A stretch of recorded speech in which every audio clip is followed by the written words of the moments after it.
The conference room smelled like disappointment and cheap coffee. I sat across from HR Director Janet Mills and my direct supervisor, Tom Bradley, trying to keep my expression neutral as they delivered the news I'd been expecting but hoping against. "Veronica, you've been an exceptional analyst here at Meridian Consulting," Janet began, her voice dripping with manufactured sympathy. "Your work on the Hastings account alone saved us nearly $3 million in inefficiencies." "However," Tom jumped in, unable to meet my eyes, "the senior management position has been filled internally by Tyler Morrison." Tyler Morrison, 22 years old, fresh out of Columbia with a business degree his uncle probably bought. He'd been with the company exactly 6 weeks. "I see," I said calmly, though my nails dug into my palms under the table. "And his qualifications?" Janet shifted uncomfortably. "Tyler brings fresh perspectives and innovative ideas that align with our company's new direction." Fresh perspectives. Like how to use LinkedIn and what craft beer was trending. I'd heard him explain blockchain to a client last week, incorrectly. "I've been here 8 years, I said slowly. "I've managed 16 major accounts, brought in $47 million in revenue, and created the efficiency framework your entire operations department uses. What innovative ideas outweigh that?" Tom finally looked up. "Look, Veronica, it's nothing personal. Tyler has an MBA from Columbia Dash. I have an MBA from Wharton. He has connections in the industry Dash. His uncle is the CEO." Silence fell like a lead curtain. Janet's smile became strained. "That's a very serious insinuation," she said. "Our hiring practices are completely merit-based." I almost laughed. Tyler had asked me last week what ROI stood for. But I kept my face neutral, professional. 8 years of practice. "Of course," I said. "When does Tyler start in the new position?" "Monday," Tom said, looking relieved at my apparent acceptance. "We hope you'll help with the transition. Your experience will be invaluable in getting him up to speed. Training my replacement." The final insult wrapped in corporate speak. "I'll need the weekend to prepare transition documents," I said, standing. "If that's all." They exchanged glances, probably surprised by my lack of protest. Other employees had cried, shouted, threatened to quit when passed over. But I wasn't other employees. "That's very professional of you, Veronica," Janet said. "For what it's worth, there will be other opportunities. Your time will come." "My time." I smiled tightly and left the conference room, walking past the cubicles where my colleagues avoided eye contact. Word had already spread. Poor Veronica, passed over again. Always the bridesmaid, never the bride. I made it to my office, a cramped space I'd occupied for 3 years, despite promises of upgrades, and closed the door. Then I sat at my desk and opened my laptop. Not the company laptop. My personal one. Most people at Meridian knew me as Veronica Chun, a senior analyst who handled mid-size accounts and never made waves. What they didn't know was that I was also V. Chun, founder and sole proprietor of Chun Holdings LLC, the umbrella company for 17 different businesses I'd built over the last 6 years. It had started small. A side consulting gig that grew. Then another. I'd created different entities for legal and tax purposes, each with its own EIN, its own contracts, its own carefully maintained corporate veil. Together, they represented Meridian's largest client portfolio. The beauty was in the structure. Each company appeared independent: Richmond Analytics, Bauer Tech Solutions, Fairweather Innovations, and 14 others. Different addresses, thank you, virtual offices. Different points of contact. Me, using various emails and voice modulation software for phone calls. Different industries and needs. But all of them funneled through Meridian Consulting. All of them paid their invoices on time. All of them renewed their contracts without negotiation. Together, they accounted for 72% of Meridian's annual revenue. I pulled up my master spreadsheet and smiled. Tomorrow was Friday. Invoices were due. Contracts were up for renewal on 7 of the accounts. Perfect timing. That evening, I worked late. Not on transition documents, on termination letters. Each one carefully crafted, legally bulletproof, citing various breaches of contract that I'd overlooked for years. Late deliverables here, subpar quality there, failure to meet SLA requirements that I'd never enforced because, well, I was managing both sides. At 11:47 p.m., I scheduled 17 emails to send at 9 a.m. sharp. Then I went home, poured myself a glass of wine, and slept better than I had in months. Friday morning arrived with the kind of beautiful chaos I'd orchestrated but never witnessed firsthand. I came in early, made my usual cup of tea, and settled at my desk to watch the show. At 9:03, Tom burst into my office without knocking. "Veronica, what the hell is this?" He waved a printout, one of my termination letters. "Richmond Analytics is canceling? They're our third biggest client." "Oh!" I pulled up the account on my screen. "That's unfortunate. What reason did they give?" "Breach of contract. Consistent failure to meet deliverables." "But that's impossible. You manage that account. You've never mentioned any issues." I tilted my head. "I manage the relationship, Tom. The deliverables come from Tyler's team, don't they?" "Well, what will be Tyler's team?" His face paled. "But you've always handled the escalations, smoothed things over." "Above my pay grade now, I'm afraid." "That sounds like a senior management issue." His phone rang. He answered, his face growing paler with each word. "What do you mean Bauer Tech is pulling out? And Fairweather?" He did quick math. "That's $12 million in annual revenue." More people appeared at my door. Janet from HR, Dave from accounting. Even Tyler, looking confused and slightly hungover. "Veronica," Janet said carefully, "we're experiencing an unusual situation. Multiple clients are terminating their contracts, all citing similar issues. You manage these accounts. What's happening?" I leaned back in my chair. "Market correction? Competitor poaching? Hard to say. Though I did warn in my Q3 report that client satisfaction scores were dropping. But that report was marked non-priority by senior management." Dave's phone buzzed constantly. He glanced at it, color draining from his face. 17 terminations. He staggered. "That's 72% of our revenue. We'll have to close the Boston office. Hell, we'll have to close most of our offices." Tyler finally spoke up. "I don't understand. Why would they all leave on the same day?" I looked at him with something like pity. "Tyler, what would you do if your consulting firm consistently failed to deliver, then promoted someone's nephew over the person who'd been holding everything together?" That's defamation." Janet sputtered. "You can't imply we're nepotistic." "I'm not implying anything. I'm explaining market dynamics to Tyler. Consider it training for his new role." Tom's phone rang again.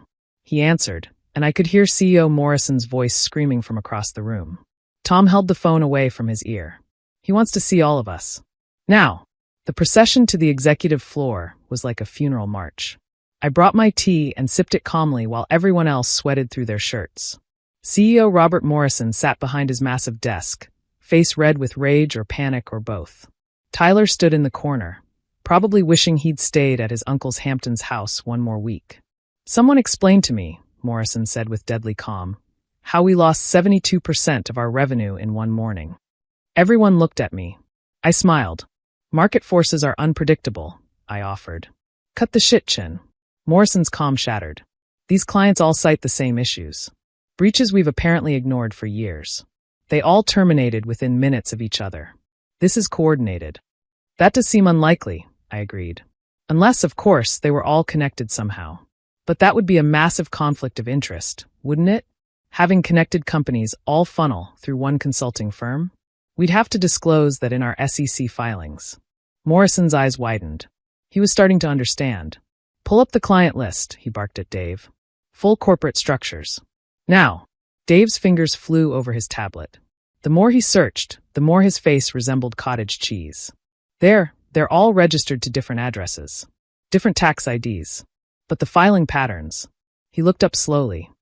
They were all created within the same 18-month period. All filed in Delaware. All using the same registered agent service. "Veronica," Morrison said softly, dangerously. "What did you do?" I set down my teacup. "I built a business. Several, actually. When I realized my growth here was capped, passed over for promotion 4 times, paid 60% of market rate, told repeatedly to wait my turn, I created my own opportunities." "You created shell companies to funnel money through our firm?" Janet looked scandalized.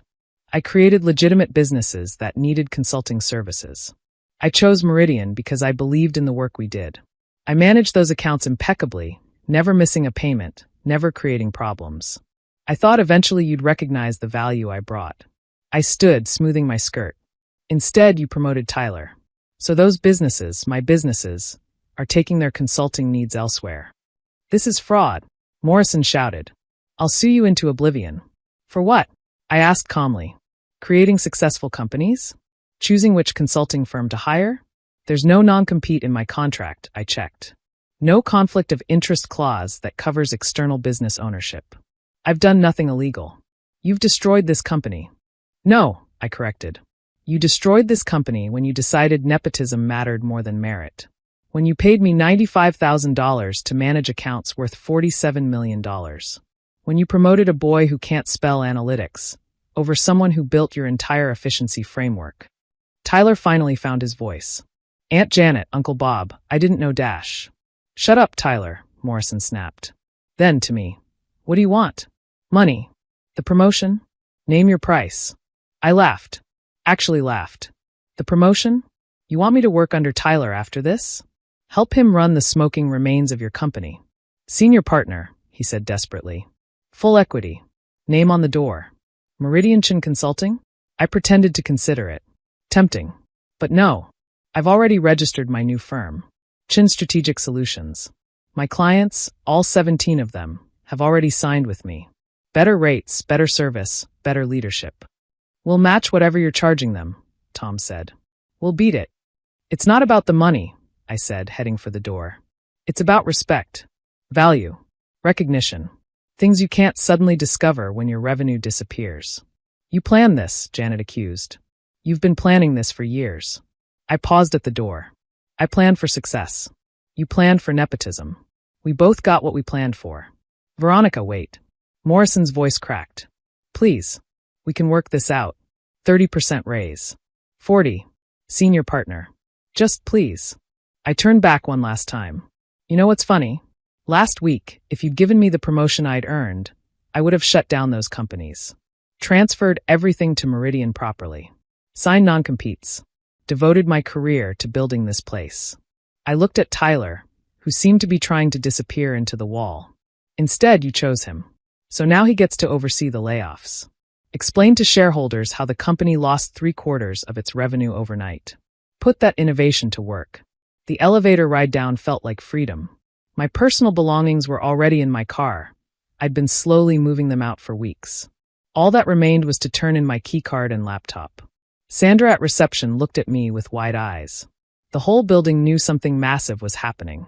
Phones were ringing nonstop. People were crying in the bathrooms. Good luck, Sandra, I said, sliding my keycard across the desk. You might want to update your resume. Outside, the sun was shining. My phone had 18 missed calls from Morrison, 32 from Tom, and a series of increasingly frantic texts from Tyler asking what ROI stood for because he needed to explain it to panicking investors. I blocked all their numbers and drove to my new office. Not a cramped cube with flickering lights, but a corner suite in a building I'd bought through one of my companies last year. The renovation was complete, floor-to-ceiling windows, modern furniture, and a view of the city I'd conquered one shell company at a time. My assistant, hired away from Meridian with a 70% raise, had already set up the space. Client files transferred. New business cards printed. Everything ready for Chun Strategic Solutions to officially launch Monday. Congratulations, Miss Chun, she said, handing me a glass of champagne. How does it feel to be CEO? I looked out at the city, at the Meridian building visible in the distance. By now, Morrison would be calling emergency board meetings. Janet would be calculating how many people they'd have to fire. Tom would be updating his LinkedIn. And Tyler would be learning what ROI stood for. It feels, I said, raising my glass, like recognition. That weekend, the business press had a field day. Meridian Consulting loses 72% of revenue in single day. Mass exodus leaves consulting giant reeling. CEO Morrison steps down amid client crisis. Monday morning, I arrived at my new office to find 17 flower arrangements from my clients, all with variations of the same message. Thank you for your continued excellent service. By noon, I'd received inquiries from 6 new potential clients, all referencing Meridian's implosion. By evening, I'd hired 3 senior consultants, all formerly from Meridian, all women who'd been passed over for promotions in favor of someone's nephew or golf buddy. A month later, Meridian filed for bankruptcy. The building sold to a real estate developer. One of my shell companies bought it for 40 cents on the dollar. I kept Tyler's office intact as a reminder. Sometimes I ate lunch there, looking at the wall where he'd hung his Columbia diploma. The same wall where I now kept my business licenses. All 17 of them. Janet Mills applied for a job at Chin Strategic. I hired her as a junior HR coordinator. She needed the health insurance, and I believed in second chances. She was excellent at filing, and she never mentioned the word nepotism again. Tom Bradley became a freelance consultant. I threw him some overflow work occasionally. He always delivered on time, grateful for the opportunity. Tyler Morrison moved back to the Hamptons. Last I heard, he was teaching tennis at the country club and still asking people what ROI meant. And me? I run one of the fastest growing consulting firms on the East Coast. We have a strict policy. Promotions based on merit, pay at 120% of market rate, and absolutely no nepotism. My office wall has one decoration, a framed printout of Morrison's email announcing Tyler's promotion. Below it, in elegant script, recognition comes in many forms. Sometimes the best revenge isn't revenge at all. It's success. 17 times over.